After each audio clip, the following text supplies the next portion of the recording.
these people had one thing in common. They knew they had it in themselves. They knew they could be something beyond where they were. They were willing to put their time, their energies to better themselves. What you really could do with more skills, it's just remarkable. So I would like to just tell you a couple of short stories, and we'll draw maybe a couple of lessons from them. I would like to tell you of two women that each sold a business to Berkshire Hathaway, to me actually, for many, many, many millions of dollars. Both of them started with $2,500. By a coincidence, it was the exact same amount. It was everything they had in the world. And one of them was a woman who landed in Seattle in 1917, couldn't speak a word of English, had a tag around her neck.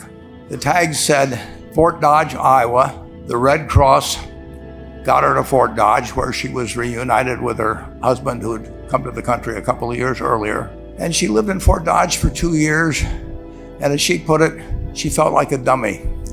She couldn't pick up the language. She couldn't learn a word. And so she and her husband decided to move to Omaha. So they came to Omaha in 1919. And there she found a small colony of Russian Jews, so she started feeling more at home. And then as her oldest daughter went to school, she would come home, this daughter, Frances, and she would teach her mother the words she'd learned in school that day. And this woman, Rose Blumpkin, spent 20 years saving money, bringing first her siblings over, her mother and father, $50 at a time. She sold used clothing to do it. She had 4 children during this period, and by 1937, after 20 years, she'd saved $2,500. She went to Chicago, and she bought what she could of furniture. Her dream had always been to open a furniture store. And this woman, who had never gone to school one day in her life, with $2,500, but with the same spirit that the people in this room had about having a dream and working to accomplish that dream, she built a business which she sold to me in 1983 for $60 million approximately, and which did $1.5 billion worth of business last year. The 4th generation is working in that business.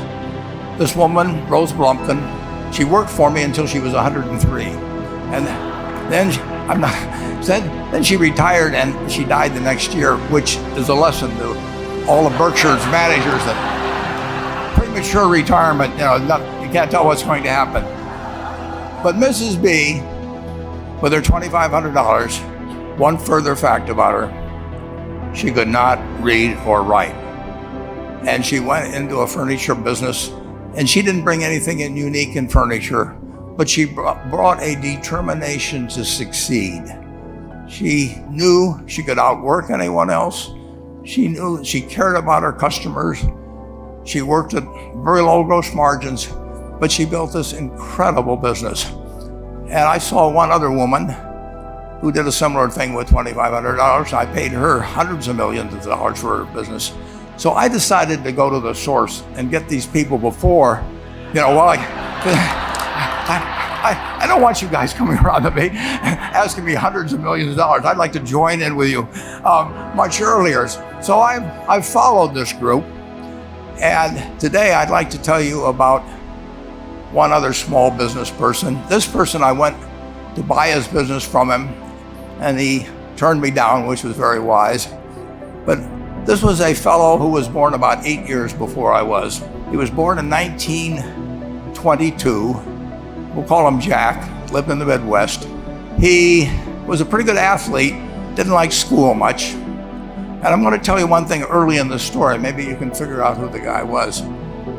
The company he built hires more college graduates each year than any other company in the United States. And this fellow, who was destined for this but did not know it, Jack, went to college for a year and then dropped out.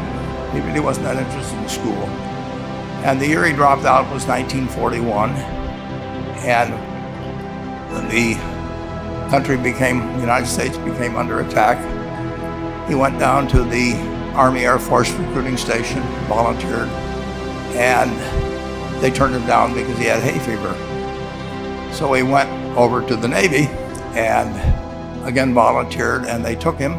They put him on an aircraft carrier. He flew small fighter planes during World War II, got 2 distinguished flying crosses from the Navy, and then he came back to the Midwest. So now we've got a young guy. Probably by this time he would be 23 or 24 years old. And the interesting thing is, he got back to the Midwest, and he actually kind of went from one job to another for a short period of, or not such a short period of time. And he finally became a used car salesman at a Cadillac dealership in St. Louis, Missouri.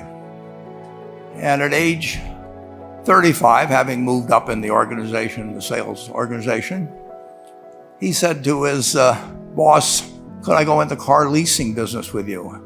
The boss said, "Well, if you'll cut your salary in half and you'll come up with, I think it was $25,000, which he borrowed, we can become partners in a car leasing company." So my friend Jack started at age 35 in the car leasing business. And he had 7 cars. It was pretty slow.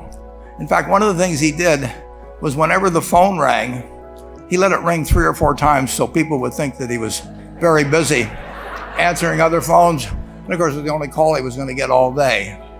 So his first venture was okay, but it wasn't really going to go anyplace. And there's a lesson in this for all of us. At age 40, he decided, with 17 vehicles, 17 cars, he was going to go into competition in the rent-a-car business. So now he's taking on Hertz and Avis and National and people like that who have hundreds and hundreds of thousands of cars. And he's got 17 cars, and his cars aren't any different than theirs. I mean, he's buying them from General Motors or Ford or Chrysler. And he can't get the airport locations. Those companies have them all sold up. But he was determined that he would basically offer the customer, can't offer him a different car, but he can offer them friendlier service than they've ever seen. And so he started a company. He named it after the battleship that he'd flown from in the Pacific, which was the USS Enterprise. And he died about a year and a half ago. But when he died, his rent-a-car company, starting with those 17 cars, was worth more than Hertz and Avis and all the rest of the rental cars put together. The man's name was Jack Taylor, and his son, Andy Taylor, is a good friend of mine, runs the business now. A grandchild is in the business. There'll probably be a 4th generation along the line. So this man in the United States, he didn't invent artificial intelligence. He didn't do anything that, just like Mrs. B selling furniture, I mean, that any one of us could have entered those businesses. But he lived by the creed, basically, of delighting his customers and working with people and establishing the relationship with them so that they in turn would want to delight the customers. He couldn't go out there and take care of every rental car possibility, but he learned how to project himself and his attitude toward his fellow man and his desire, to make a friend out of every customer. He managed to take very ordinary cars and turn them into this extraordinary business from virtually nothing. And it illustrates several points. One is, you don't necessarily get it right exactly right the first time. I mean, the car leasing business, basically you were competing on the cost of money to finance cars. And it's very hard to delight a customer when you just give them the car and tell them to send you a monthly check for 5 years and you'll be back at that time. So his talents were being wasted basically in that business. But at the age of 40, with all of that experience behind him, he found the golden key.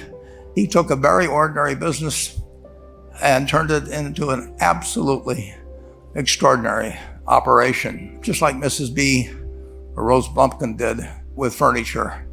And he didn't worry about whether the Federal Reserve was going to tighten or ease. He didn't worry about whether the stock market was up or down yesterday. He didn't worry about the things he couldn't change, but he did focus on the one thing he could change, and that was the customer's experience.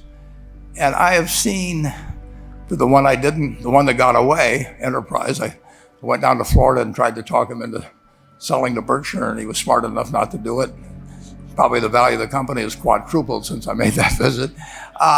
But he was smart enough to see that he would find that business. Henry Ford, as you may know, failed twice before he started the Ford Motor Company in 1903. I mean, the test isn't whether you get the greatest business idea in the world the first time out. The test is whether you keep learning as you go along what your strengths are and what you can do for your customers, what you can bring especially to the party. And to do that, you need the education that I know you've received through 10,000 small businesses, but you need a genuine desire day in, day out to delight the customer.